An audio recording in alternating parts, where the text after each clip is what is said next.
नगर क्षेत्र जाएंगे। मुख्यमंत्री पुष्कर सिंह धामी हेलीपैड वो पहुंच चुके हैं, आपदा राहत बचाव कार्य का स्थलीय निरीक्षण करेंगे। इतना ही नहीं बल्कि प्रभावित क्षेत्रों का वो दौरा करेंगे। फाली, कुंतरी, अन्य में सर्वेक्षण करते हुए और सर्वे करते हुए नजर आएंगे। इतना ही नहीं बल्कि सभी क्षेत्रों में आपदा प्रभावित लोगों से सीएम धामी मुलाकात करेंगे।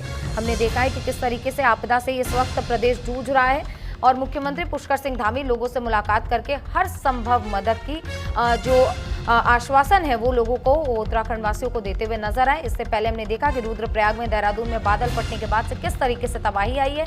तो इसीलिए देखिए मुख्यमंत्री पुष्कर सिंह धामी आज चमोली जाएंगे। चमोली बहुत ही संवेदनशील इलाका है। हमने देखा है कि ज्यादातर लैंडस्लाइडिंग की जो घटनाएं सामने आती है, हादसे सामने आते हैं, वो चमोली से ही सामने आते हैं। और चमोली में इस वक्त आपदा की जो जानकारी है, आपदा प्रभावित लोगों से बातचीत करेंगे। सीएम धामी वहां पर पहुंचेंगे और अधिकारियों से भी बातचीत करके वहां पर जो नुकसान हुआ उसका आकलन करते हुए सीएम धामी नजर आएंगे।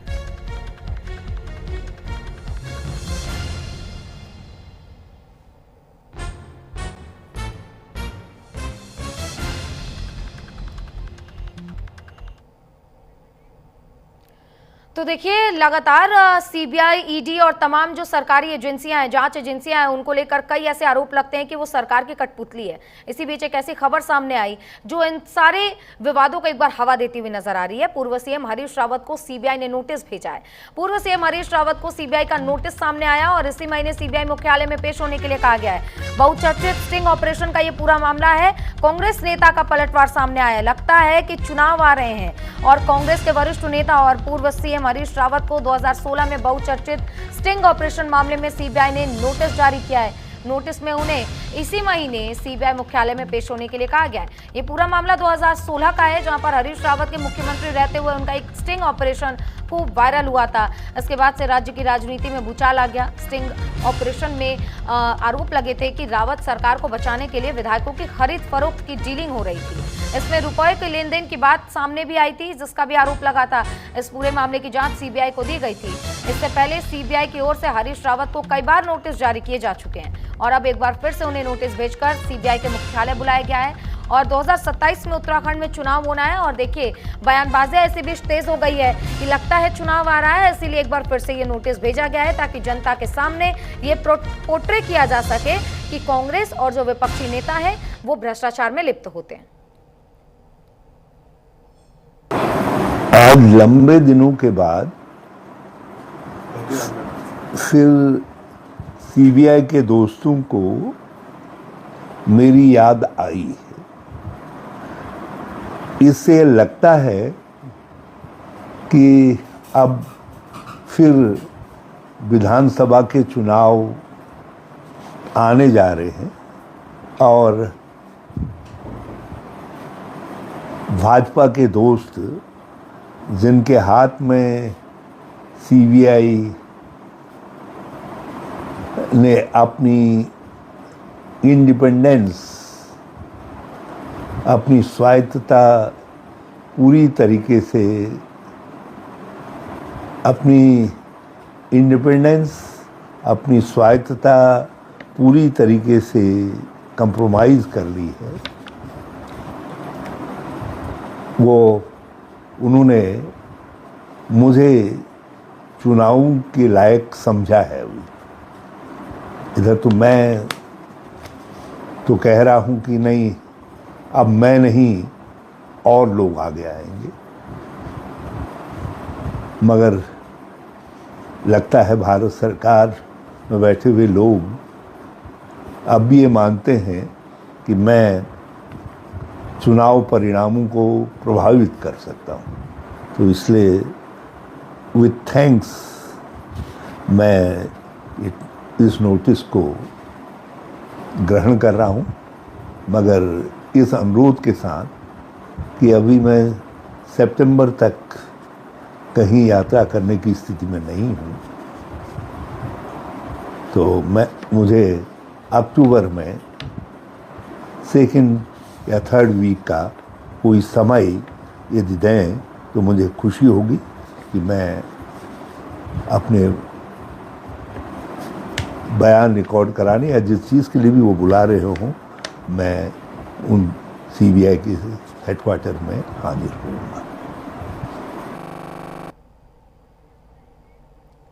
तो पूर्व सीएम हरीश रावत को सुन रहे थे आप, जिन्होंने ये बात कही है कि सितंबर महीने में मैं पेश नहीं हो सकता, अक्टूबर महीने के दूसरे या तीसरे हफ्ते में अगर बुलाया जाए तो मैं जरूर जाकर अपना बयान दर्ज करवाऊंगा। हमारे सहयोगी विश्वास सैनी हरिद्वार से जुड़ गए, उनका रुख करते हैं। विश्वास, एक बार फिर से वो बहुचर्चित स्टिंग ऑपरेशन का मामला सामने आ रहा है और हमने देखा है कि जब भी सीबीआई, ईडी या तमाम जांच एजेंसियां काम करती हैं तो सरकार पर यही आरोप लगाए जाते हैं कि तमाम एजेंसियां सरकार की कठपुतली हैं। एक बार फिर से हरीश रावत को समन भेजा गया, क्या जानकारी? यह देखिए सुचिता, मैं आपको बता दूं, ये 2016 में जब हरीश रावत की जब सरकार थी, कांग्रेस की सरकार थी, उस वक्त जरूर इस तरह का जो कांड था, ये स्टिंग ऑपरेशन जो है वो जरूर सामने आया था, जिसमें पैसों के लेन देन को लेकर बात की जा रही थी। और उस वक्त असहज महसूस कर रहे थे हरीश रावत जब जिस वक्त ये स्टिंग ऑपरेशन सामने आया था।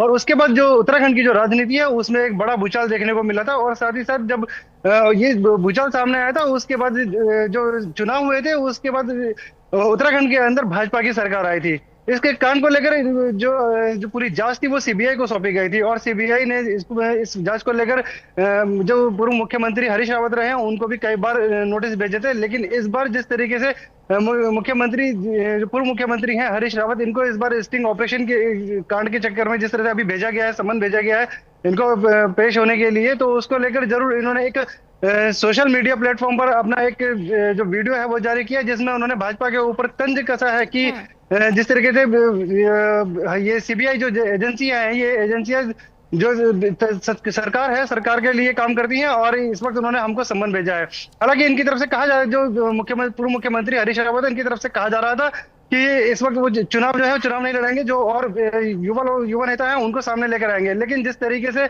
अभी उनको सम्मन भेजा गया है तो उनकी तरफ से कहना है कि जितने भाजपा सरकार के जितने भी लोग हैं उनका मैं धन्यवाद करता हूं, क्योंकि मैं चुनाव परिणाम को प्रभावित कर सकता हूं, इसका इनको डर बना हुआ है। तो इसको लेकर जो हमें सम्मन भेजा गया उसको लेकर मैं जरूर जो जवाब है वो जवाब दूंगा। लेकिन जिस तरह से देखा जाए, अभी पूर्व सीएम जो है हरीश रावत इस वक्त एक मेडिकल कंडीशन को फेस कर रहे हैं और जिसके बाद अक्टूबर के लिए उन्होंने दूसरे तीसरे महीने का जो है समय मांगा है। लेकिन इस जो सम्मन है, सम्मन को उन्होंने जरूर स्वीकार किया है। लेकिन जिस तरह से देखा जाए, ये इसको लेकर जिस तरह से उनके बयान रिकॉर्ड किए जाएंगे तो हो सकता है कि इसमें एक काफी कुछ देखने को मिल सकता है। इस बार जो चुनाव होंगे, चुनाव में बहुत कुछ इस वक्त हमें रंग देखने को मिल सकते हैं। लेकिन विश्वास, जिस तरीके से हरीश रावत ने ये बात कही है कि लगता है चुनाव आ रहे हैं इसलिए ये कार्रवाई की जा रही है और बहुत लंबे समय के बाद समन किया गया है। और देखिए, चुनाव तो 2027 में और आज महज 2025 का वो समय है, लगभग 1.5 से 2 साल चुनाव में अभी बाकी है। पर अगर इस वक्त ये कार्रवाई हो रही है, उस ऐसे में अगर सुरक्षा एजेंसियों पर, जांच एजेंसियों पर इस तरीके के बयानबाजी और इस तरीके के अप्रत्यक्ष रूप से आरोप लगाए जाए तो कहीं ना कहीं उनकी विश्वसनीयता पर भी सवाल खड़े होते हैं।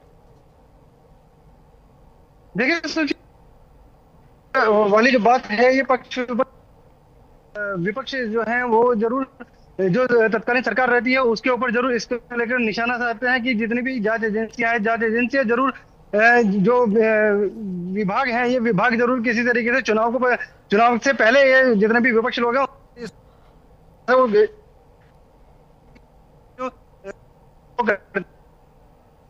जो विपक्ष है ये शुरू से कहता है कि जितने भी बड़े नेता हैं, बड़े नेताओं पर जो भाजपा सरकार है वो ईडी को और बात करें सीबीआई को इसमें इस्तेमाल करती है। हालांकि ये सब जो बातें हैं, ये सब बातें जरूर अभी किसी तरीके से कहीं नहीं जा सकती कि ये एक प्रत्यक्ष है या परोक्ष है। लेकिन जिस तरीके से कहा जाए कि जो ईडी है या हम बात करें सीबीआई, ये स्वतंत्र तरीके से काम करती है, विभाग स्वतंत्र तरीके से काम करते हैं। लेकिन विपक्ष जरूर निशाना साधता है, क्योंकि जब भी इनके ऊपर किसी भी तरीके का कोई जांच एजेंसियां जब भी कोई कार्रवाई करती है तो ये सीधे तौर पे जो है ये तत्कालीन सरकार पर जरूर इस बात को ठीकरा फोड़ देते हैं कि ये जो कार्रवाई हो रही है ये भाजपा करवा रही है। लेकिन जिस तरह से देखा जाए, मैं ये भी जानना चाहती हूँ कि ये जो 2016 का बहुचर्चित स्टिंग ऑपरेशन है जिसमें हरीश रावत को समन भेजा गया है, क्या इस दौरान किसी और का भी नाम, किसी और बड़े नेता का नाम सामने आया जो कांग्रेस से जुड़े हो और इस स्टिंग ऑपरेशन में उनका भी जो है वो नाम सामने आया हो?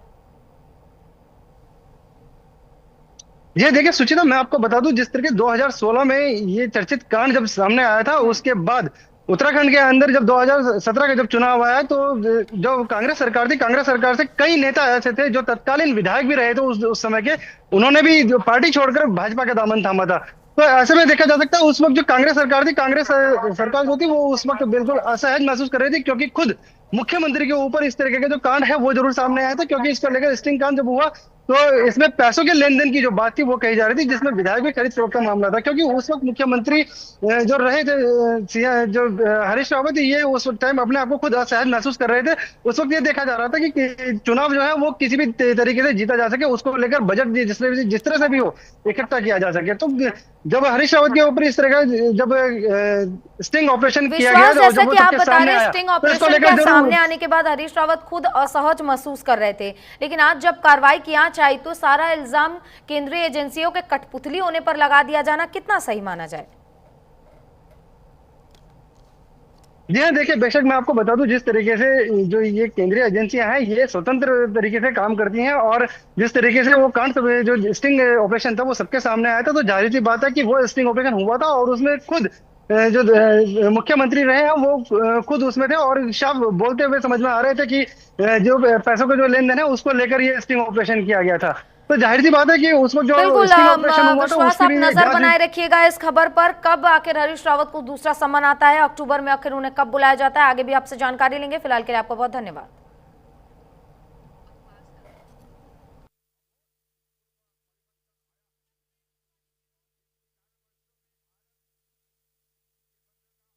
में हलचल तेज हो गई है।